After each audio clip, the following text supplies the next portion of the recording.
नमस्कार। मेरे इस नॉलेज वर्ल्ड यूट्यूब चैनल पे एक बार आप सभी का पुनः स्वागत है। आज हम लोग यूरोप के इतिहास में धर्म सुधार आंदोलन और उसके कारणों की चर्चा करेंगे। धर्म सुधार आंदोलन क्या था, इसके क्या कारण थे, धर्म सुधार आंदोलन से जुड़े धर्म सुधारक कौन कौन थे, साथ ही इस आंदोलन का यूरोप पर क्या प्रभाव पड़ा या इसके क्या परिणाम हुए, इस पे भी चर्चा की जाएगी। लेकिन आज सबसे पहले हम लोग इस क्लास में धर्म सुधार आंदोलन और इसके कारणों की चर्चा करेंगे। तो चलिए हम लोग शुरू करते हैं। जिस समय इंग्लैंड में हेनरी अष्टम और वुल्जे यूरोप की राजनीति में सक्रिय भाग लेने के लिए निरर्थक प्रयास कर रहे थे, उसी समय यूरोप में हम देखते हैं कि धार्मिक क्षेत्र में एक महान परिवर्तन हो रहा था। सामान्य रूप से हम इसे धर्म सुधार आंदोलन कह सकते हैं। यह एक धार्मिक आंदोलन था जिसे इतिहासकारों ने धर्म सुधार कहा है। मध्यकाल के अंत तक चर्च में अनेक दोष उत्पन्न हो गए थे। पोप, जो कि चर्च का सर्वोच्च अधिकारी था, वह अपने आप को ईश्वर का प्रतिनिधि मानने लगा था। यहाँ तक कि वह अपनी आज्ञा को धार्मिक क्षेत्र के अलावा लौकिक क्षेत्र में भी सर्वोपरि मानता था।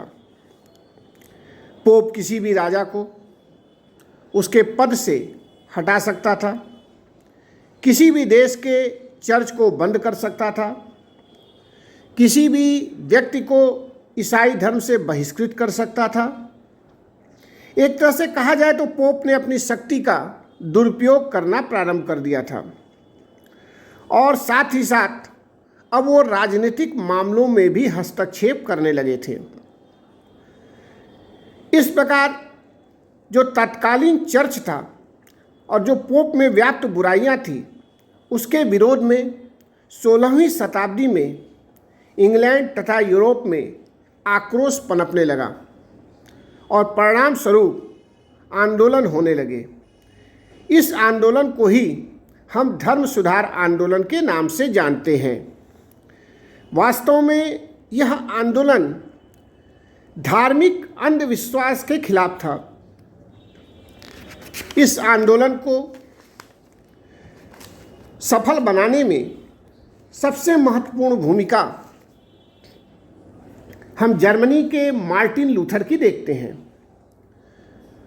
उसने ही पोप का खुलकर विरोध किया तथा ईसाई धर्म में एक नवीन संप्रदाय को जन्म दिया जिसे प्रोटेस्टेंट कहते थे। मार्टिन लूथर के प्रयास से ही पोप तथा उसकी धार्मिक व्यवस्था के विरुद्ध एक तीव्र आंदोलन हुआ, जिसके समक्ष पोप की शक्ति स्थिर न रह सकी। अब यहाँ यह प्रश्न उठता है कि आखिर वो कौन से ऐसे कारण थे जिसके कारण यूरोप के लोगों को धर्म सुधार आंदोलन करने के लिए प्रेरित होना पड़ा। तत्कालीन यूरोपीय समाज द्वारा लूथर के द्वारा स्थापित मत को तुरंत स्वीकार कर लेना भी इस बात का प्रत्यक्ष प्रमाण था कि धर्म सुधार के अनेक कारण थे और किसी एक कारण तथा उद्देश्य को प्राप्ति के लिए हम किसी एक मत को एकाएक इतना शक्तिशाली समर्थन देते बहुत कम देखते हैं। अतः धर्म सुधार आंदोलन के कारणों को जानने के लिए हमें तत्कालीन यूरोपीय समाज की स्थिति को जानना आवश्यक होगा। जब हम धर्म सुधार आंदोलन के कारणों की चर्चा करते हैं तो उसमें सबसे पहला कारण जो हमें दिखाई देता है वो है चर्च की बुराइयां। जैसा कि हम जानते हैं कि धर्म सुधार आंदोलन का सर्वाधिक प्रमुख कारण तात्कालीन चर्च में व्याप्त बुराइयां थी।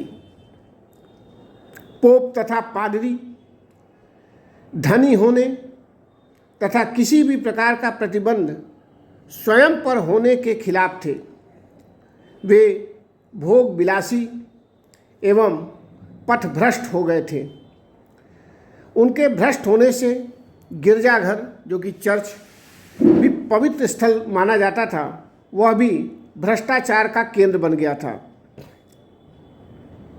पहले पादरियों को विवाह करने की अनुमति नहीं थी, किंतु अब उन पर ऐसा कोई प्रतिबंध न होने से वे सांसारिकता के मोह जाल में भी फंस गए थे। जनता को पादरियों का इस प्रकार का नैतिक पतन पसंद नहीं आ रहा था। यहाँ तक कि उन पर राजा किसी भी प्रकार से कोई मुकदमा भी नहीं चला सकता था, चाहे उन्होंने कोई भी अपराध क्यों न किया हो। तात्कालीन चर्च में एक बहुत बड़ी बुराई प्लूरेलिटीज की रीति थी। प्लूरेलिटीज की रीति का अर्थ है कि एक पादरी अनेक गिरजाघरों या चर्च का अध्यक्ष बन सकता था और एक साथ अनेक पदों पर कार्य कर सकता था। इस रीति के कारण गिरजाघरों की व्यवस्था उचित नहीं हो पा रही थी और पादरियों की अधिक आय होने के कारण उनकी विलासिता भी बढ़ती जा रही थी। चर्च में व्याप्त बुराइयों के अतिरिक्त एक प्रमुख समस्या हम पोप के रूप में भी देखते हैं। पोप अपने को ईसाई जगत का अनाधिकृत सम्राट मानता था। वह स्वयं को ईश्वर का प्रतिनिधि के रूप में देखता था। पोप अपने को समस्त ईसाई राज्यों का संरक्षक भी मानता था और प्रत्येक ईसाई देश में उसने अपने प्रतिनिधि, जिसे हम लीगेट एवं ननसियस कहते हैं, उनको नियुक्त किया था और ये दोनों पोप के अतिरिक्त किसी की भी आज्ञा को स्वीकार करने को तैयार न थे। अपनी शक्तियों को और अधिक निरंकुश बनाने के लिए पोप के पास दो विशेषाधिकार थे और इसका प्रयोग वो समय समय पर करता भी था। इनमें जो पहला अधिकार था वो इंटरडिक्ट का था, जिसके द्वारा वह किसी भी देश के एक अथवा समस्त गिरजाघरों को तत्काल बंद करने का आदेश दे सकता था। ये एक बहुत महत्वपूर्ण अधिकार था, क्योंकि गिरजाघरों के बंद हो जाने से उस देश में जन्म, विवाह, मृत्यु आदि के अवसरों पर होने वाले समस्त धार्मिक कार्यों पर प्रतिबंध लग जाता था, जिससे जनता को अनेक कठिनाइयों का सामना करना पड़ता था। दूसरा विशेषाधिकार एक्सकम्युनिकेशन के नाम से था। इस अधिकार के प्रयोग से वह किसी भी देश के राजा को ईसाई धर्म से बाहर कर सकता था और इस प्रकार उसे उसके पद से हटा सकता था, क्योंकि किसी अन्य धर्म का राजा ईसाई देश का शासक नहीं हो सकता था। इससे राजाओं के मन में भी पोप के प्रति भय व्यक्त था। पोप के इन अधिकारों का प्रयोग इंग्लैंड के राजा हेनरी द्वितीय पर किया था। यहाँ तक कि आधुनिक काल के प्रारंभ होते ही यूरोप के ईसाई देशों में अनेक देशों की जनता पोप की इस निरंकुशवादिता को समाप्त करने के लिए प्रयत्नशील हो गई थी। यहाँ तक कि पोप ने अपने को ईश्वर का प्रतिनिधि मानते हुए धन अर्जित करने का भी उपाय ढूंढ निकाला था। उसने एक क्षमा पत्र देना प्रारंभ किया। इसका अर्थ था कि कोई भी व्यक्ति अपने पाप से मुक्त होने के लिए धन देकर पोप से क्षमा पत्र प्राप्त कर सकता था। इस प्रकार यह एक और भ्रष्टाचार का कारण हो गया था। उसने यह भी कहा कि जो व्यक्ति मृत्यु से पूर्व उससे क्षमा पत्र प्राप्त नहीं कर लेगा वह मरणोपरांत स्वर्ग नहीं प्राप्त कर ले सकेगा। एक तरह से कहा जाए तो वह स्वर्ग और नरक के टिकट देने का काम करता था कि जिसको टिकट मिला वो स्वर्ग गया, जिसको टिकट नहीं मिला वो नरक गया। इस तरह से पोप ईसाई धर्म को डराने का काम कर रहा था। इसके अलावा पोप प्रत्येक ईसाई राष्ट्र से उसकी वार्षिक आय का एक अंश भी लेता था, जिसे एनेट्स या फर्स्ट फूड कहते थे। इसके अंतर्गत पोप ने विभिन्न गिरजाघरों में अपार संपत्ति एकत्र कर ली थी। तो इस तरह पोप के और चर्च के इन भ्रष्टाचार ने धर्म सुधार आंदोलन करने के लिए धर्म सुधारकों को प्रेरित किया। इसका एक अन्य कारण हम यूरोप के राजाओं की लालसा के रूप में भी देख सकते हैं। जैसे जैसे हम देखते हैं कि गिरजाघरों की संपत्ति, भूमि तेजी से बढ़ रही थी, यूरोप के शासकों के नज़र इन संपत्ति पर पड़ने लगी और उस पर वे अधिकार करना चाहते थे, क्योंकि मध्यकालीन यूरोप के राष्ट्रों के राजाओं को धन की भारी आवश्यकता रहती थी, अतः वे अवसर की प्रतीक्षा में थे। रैमजे मेयोर ने भी धर्म सुधार आंदोलन के जो कारण बताए हैं उसमें सबसे महत्वपूर्ण कारण यही चर्च में व्याप्त अनियमितताएं तथा यूरोप के राष्ट्रों के राजाओं की लालसा को माना है। जहाँ तक एक अन्य कारण है तो वह है कि आम जनता पोप से घृणा करने लगी थी। इस संदर्भ में एक घटना का उल्लेख करना आवश्यक है कि 1309 में पोप ने अपनी राजधानी रोम के स्थान पर एयुगनेन बनाई। यह फ्रांस की सीमा पर स्थित था। एयुगनेन पोप की राजधानी 1378 तक रहा, किंतु इन 70 वर्षों के समय का तत्कालीन धार्मिक एवं राजनीतिक स्थिति पर व्यापक प्रभाव पड़ा। पोप के एयुगनेन में रहने के कारण पोप पर फ्रांस के राजा का प्रभाव बढ़ गया, जिससे यूरोप के अन्य ईसाई राष्ट्र जो फ्रांस के शत्रु थे वे पोप से नाराज हो गए और उससे घृणा करने लगे। इसी कारण इंग्लैंड के शासक एडवर्ड तृतीय ने पोप एवं गिरजाघरों के अधिकारों को इंग्लैंड में कम करने का प्रयास किया। 1378 में पोप के सम्मान को गंभीर आघात लगा और क्योंकि उस समय 2 पोप हो गए और वो दोनों पोप एक दूसरे को नास्तिक कहने लगे, जिससे जनता के मन में पोप के प्रति असंतोष हुआ और वो पोप के कार्यों से भी घृणा करने लगे। पोप का सम्मान यूरोप में कम हो गया। यह भी एक बहुत बड़ा कारण था धर्म सुधार आंदोलन का। धर्म सुधार आंदोलन का एक और बहुत बड़ा कारण हम देखते हैं यूरोप के राष्ट्रों में राष्ट्रीयता की भावना का उदय। पोप के प्रभाव के कारण लोगों को अपने देश के नियम के स्थान पर पोप के आदेशों को मानना पड़ रहा था।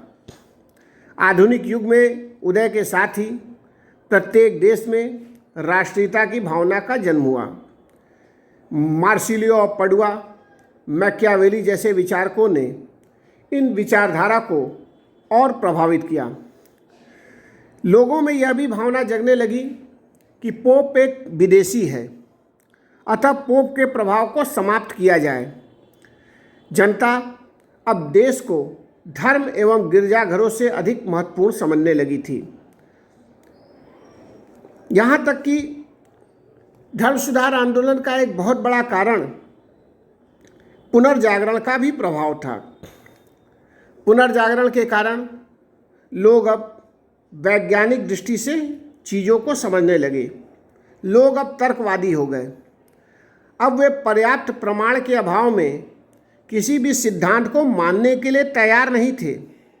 इसी दौरान धार्मिक क्षेत्र में छापे खाने का जब आविष्कार हुआ तो बाइबिल का अनुवाद विभिन्न राष्ट्रीय भाषाओं में किया गया और इसके कारण लोगों ने बाइबिल को ज़्यादा महत्व देना शुरू किया। वे मानते थे कि बाइबिल सबसे महत्वपूर्ण पुस्तक है और वो बाइबिल के ही सिद्धांतों को स्वीकार करेंगे। इसी दौरान कई धर्म सुधारक उभर कर सामने आए जिन्होंने पोप के इन कार्यों का विरोध किया। इसमें एक प्रसिद्ध नाम हम वाइक्लिफ का देखते हैं। वाइक्लिफ इंग्लैंड में ऑक्सफोर्ड विश्वविद्यालय का प्राध्यापक था। एडवर्ड ट्रीटी के समय उसने इंग्लैंड में जो गिरजाघर थे उनके विरुद्ध आवाज़ उठाई थी तथा जनता के समक्ष पोप के और गिरजाघरों में व्याप्त अनियमितताओं को उजागर करने का काम किया था। वाइक्लिफ ने बाइबिल का अंग्रेजी में अनुवाद किया जिससे लोग उसका वास्तविक अर्थ समझ सके और पादरियों द्वारा गुमराह होने से बच सके। इसी कड़ी में एक प्रमुख नाम मार्टिन लूथर का, काल्विन का और ज्विंगल का भी था, जिन्होंने धर्म सुधार आंदोलन में महत्वपूर्ण भूमिका अदा की और इन्हीं के प्रयासों से यूरोप में धर्म सुधार आंदोलन हुआ। धन्यवाद।